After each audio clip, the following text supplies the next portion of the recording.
সমীর কাকু বলেছেন যে নির্বাচন হলে কি কি আসে বলেছেন ধর্ম, রাম মন্দির, সিবিআই। কিন্তু এখন নির্বাচন এলে আপনারা যেটা নিয়ে আসবেন আগে থেকে সেটা হচ্ছে লক্ষ্মী ভাণ্ডার প্লাস।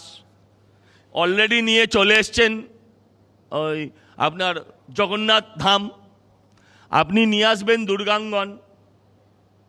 ধর্ম খায় না বলছেন, কিন্তু ধর্মকে খাওয়ানোর আপনারা প্রচুর চেষ্টা করেছেন।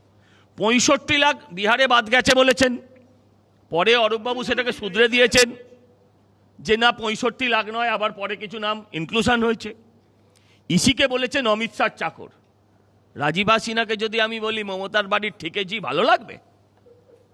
আপনি সংসদীয় গণতন্ত্রে ছিলেন, ভবিষ্যতে হয়তো আবার নিশ্চয়ই যাবেন। আপনার মতন একজন বিদগ্ধ পলিটিশিয়ান একটা প্রশাসনিক প্রধানকে আপনি আক্রমণ করতেই পারেন।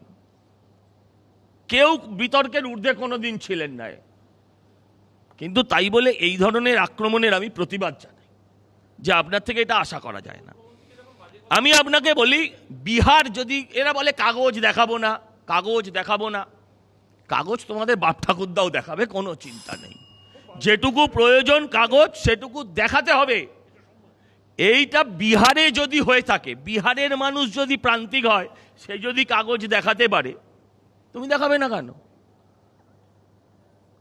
আপনারা দেখাবেন না কেন? কোন কাগজটার প্রয়োজন আছে যে কাগজটা পাওয়া যাবে না?